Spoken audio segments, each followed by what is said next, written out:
Hari ini kita akan coba lihat salah satu kolam yang mungkin sudah ada ikan yang bisa dipanen. Biar lebih enak untuk melihatnya, kita harus kuras dulu kolamnya.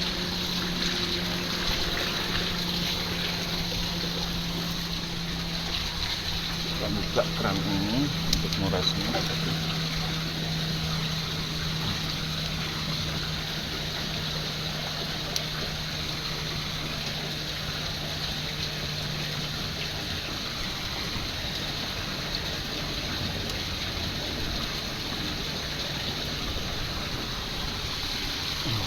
Dan mungkin kita akan tunggu sekitar 15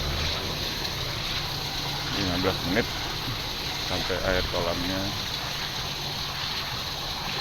terkuras. Kita akan melihat apakah airnya sudah surut.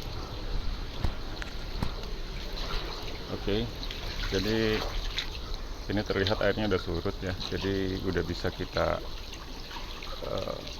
udah memudahkan kita lah untuk memilih ikan-ikan yang sudah cukup ukurannya untuk bisa dipanen. Air yang saya kuras di sini itu saya tidak buang ya. Jadi saya alirkan ke bak penampungan ini di bawah sini. Jadi ini adalah sump tank saya yang memang saya desain cukup besar ukurannya sehingga bisa menampung air yang ada di kolam ini. Nah, dengan cara ini kita akan menghemat air. Jadi airnya tidak kita buang, dan itu nanti kita bisa kembalikan setelah kita selesai memanennya. Selain itu juga ini jadi hemat energi, karena kita nggak perlu lagi menggunakan pompa untuk mengeluarkan airnya dan memasukkannya kembali, karena cukup kita nanti tinggal membuka keran ini dan air akan terisi kembali. Dan pipa ini asalnya ya dari kolam ini juga yang ada pompanya, dan itu mengalir di semua kolam, sehingga kita tidak perlu lagi energi tambahan untuk memompa air keluar dan masuk ke kolam ini. Oke, selanjutnya kita akan memilih ikan-ikan yang cukup ukurannya untuk bisa dipanen. Sebelumnya kita akan ambil dulu serokannya. Oke, ini serokannya.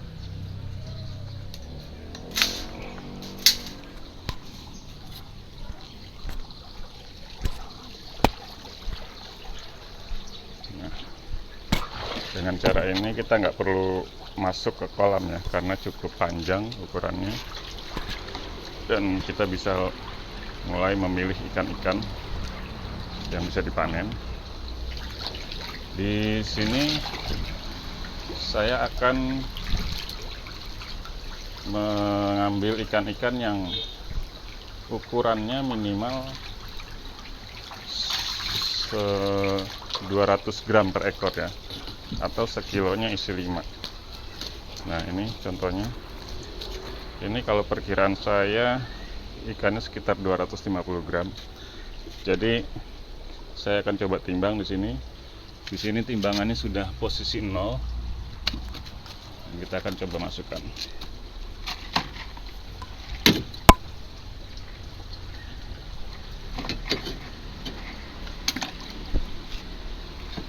Nah, kita lihat berapa beratnya. Ternyata ini sudah 270 gram. Nah, jadi sudah cukup besar untuk dipanen. Saya akan mengambil lagi beberapa ekor ikan, karena untuk memenuhi pesanan teman yang dia butuh sekitar 3 kilo ikan yang sudah siap masak dan ukurannya minimal sekilo isi 5 ekor.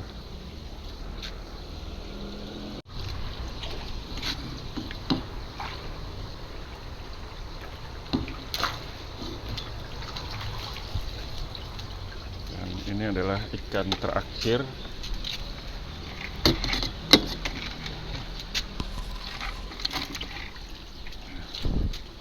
Kita lihat sekarang sudah 3 kilo ya. Jadi sudah cukup untuk memenuhi pesanan teman saya itu. Selanjutnya ini kita akan proses untuk dibersihkan dan kemudian dibumbui. Kalau kita lihat di sini ukuran ikannya itu memang bervariasi ya. Ada yang besar, ada yang kecil. Karena memang sejak bibit pun saya memasukkannya ada yang besar, ada yang kecil.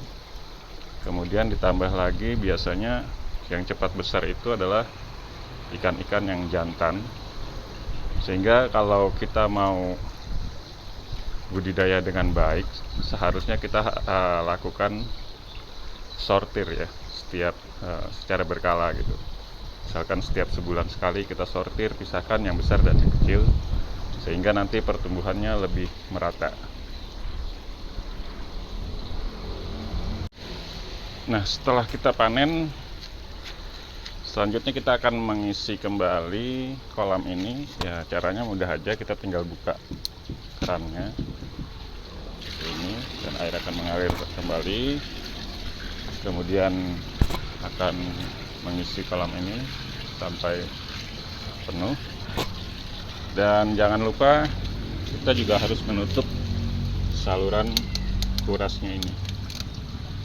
Nah, kita lihat di sini air di kolam penampungan atau sump tank ini sudah hampir penuh ya. Dan air di sini nanti akan dipompa kembali ke kolam ini, sehingga dia akan berkurang airnya di sana.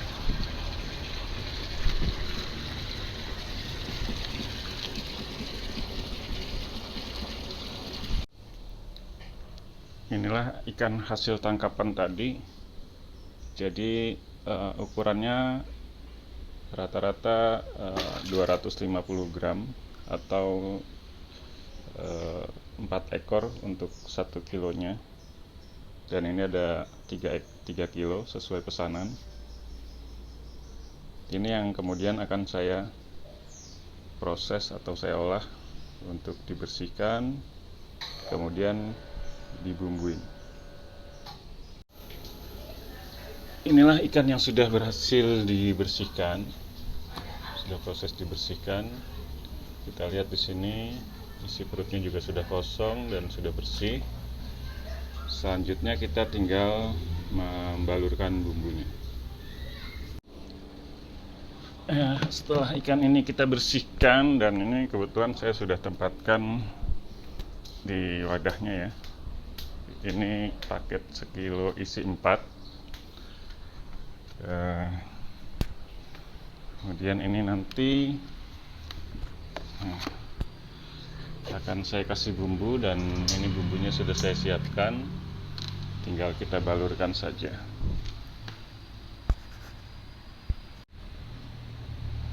Inilah ikan yang sudah dibumbui. Dan biasanya saya akan biarkan ini selama 10-15 menit agar bumbunya meresap dulu. Kemudian baru saya masukkan ke freezer untuk kemudian nanti dikirim. Tujuannya di freezer supaya nanti bisa lebih awet pada saat pengiriman.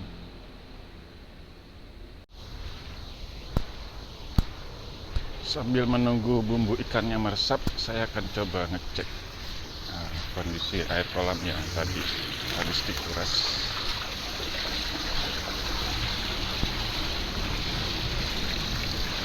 Terlihat sudah terisi setengah ya. Dan air di sini juga sudah mulai berkurang.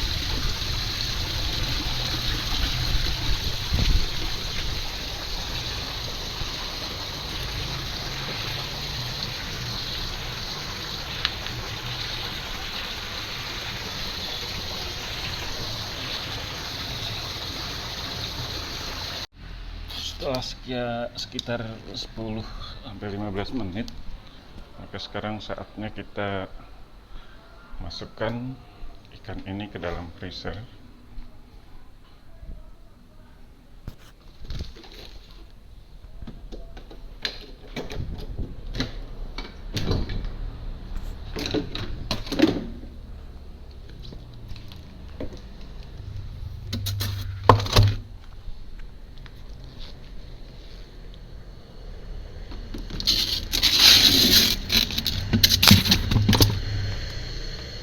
Biar beku, supaya nanti saat pengiriman agar lebih aman.